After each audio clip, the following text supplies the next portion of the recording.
Salut à toi jeune dragon. Dans cette vidéo, je vais te partager les 2 derniers jours du développement sur le jeu Casse-Brique Missile et aussi mettre le lien du jeu en bas dans la description pour ceux qui veulent relever le défi de finir les 3 niveaux de mon jeu. Et je peux te dire que tu vas en chier. Oh oui. Bon. Let's go pour la vidéo, et ça rime, oh, mais juste avant, démarre l'intro Dracon.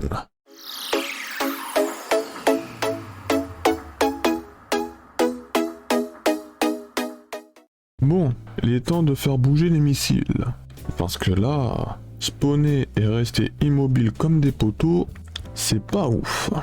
Pour commencer, j'ajoute une force Y pour faire déplacer chaque missile vers le bas quand il spawn dans la scène. Puis, si jamais le missile dépasse la hauteur de l'écran, je le supprime direct de la liste afin de libérer de la mémoire. Histoire d'éviter que le jeu se mette à bugger. Ah, parce que sinon ça va être très chiant. Et bien sûr, après chaque spawn, je réinitialise le temps pour éviter que les missiles spawnent à la chaîne, comme une mitraillette. Et cerise sur le gâteau, c'est que si jamais un missile touche le pad, alors non seulement le joueur perd une vie, mais en plus il se fait aveugler par un écran rouge bien badass pendant 1 seconde et demie, histoire de mettre un peu de piment dans la sauce.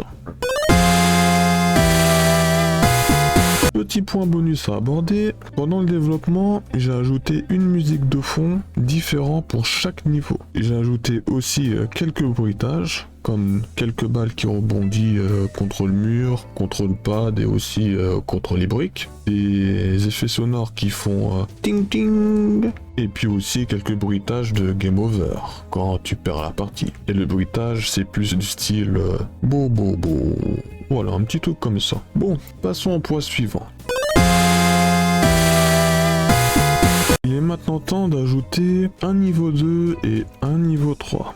Bon, j'ai pas grand chose à dire sur cette partie, à part que j'ai dupliqué du code, puis déplacé et ajouté des briques, et diminué le temps de spawn des missiles, afin de rendre le niveau bien plus dur, bien plus difficile, surtout pour le niveau 3, vu que c'est le niveau ultime. Bon, je vous laisse regarder l'extrait de vidéo, et dans quelques secondes, on passe au prochain chapitre de la vidéo. Un jeu sans menu, c'est comme si je voyais un restaurant sans carte de menu qui va avec. On est d'accord que ça manque un quelque chose là. Donc, go créer une scène de menu. Pour commencer, je vais sur Canvas pour choisir une courte vidéo histoire de mettre le joueur dans l'ambiance. Puis j'ajoute le titre du jeu tout en ajoutant de l'effet explosif. Une fois fait, je retourne sur GDevelop pour intégrer la vidéo que j'ai personnalisée sur Canvas. Et pour ça, rien de plus simple, je crée un objet qui va contenir la vidéo de menu, puis lancer la vidéo au lancement de la scène de jeu.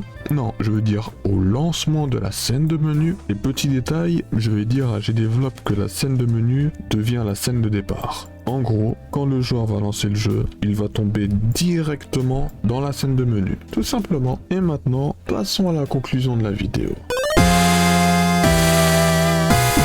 Et voilà, c'est maintenant l'heure de la conclusion. Et quand je dis conclusion, c'est pas que pour cette vidéo, mais une conclusion générale sur la série de cette vidéo. La série, je suis en train de créer un jeu de casse-brique missile. Ce qui veut dire qu'à partir de la semaine prochaine, donc la vidéo prochaine vidéo, je vais te partager des projets de jeux un peu plus ambitieux. Que ce soit sur GDevelop, pour les jeux mobiles, et Love 2D, pour les jeux PC. Pour le moment, je vais rester un peu plus focus sur GDevelop, histoire d'approfondir mes compétences sur le moteur de jeu. Et on va pas se le cacher que j'ai encore pas mal de choses à apprendre sur GDevelop. Même si je suis capable de créer un jeu, il y a encore quelques spécificités que je maîtrise pas forcément. D'ailleurs, revenons vite fait sur Casse-Brique Missile.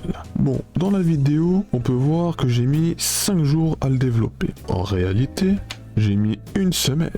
Pourquoi, me direz-vous? Bah, ça parce que j'ai dû faire quelques réajustements. Déjà au niveau des bugs, puis surtout je testais comment fallait s'y prendre pour ajouter des publicités et aussi l'ajout des boutiques. Tu vois, les boutiques où tu peux payer genre 2 € pour avoir quelques pièces d'or supplémentaires, histoire d'avancer un peu plus vite dans le jeu. Et au final, sur Casse-Briques Missile, j'ai juste ajouté une publicité pour chaque game over, ni plus ni moins. Bon, mis à part une petite bannière, mais voilà. Ça dérange pas trop, je pense. Donc, si tu es resté jusqu'à la fin de cette vidéo, sache que tu es un bon mon jeune dragon. Je te kiffe. Et pour ça, commente kiff, histoire que je puisse voir que tu es resté jusqu'au bout de la vidéo. Bon, avant que je te lâche, n'hésite pas à laisser ton plus gros like si tu as aimé cette vidéo et à t'abonner pour ne rien rater de mes prochaines vidéos si jamais mon contenu te plaît. Puis, sur ce, je te dis bye bye, à la prochaine, prends soin de toi et outro.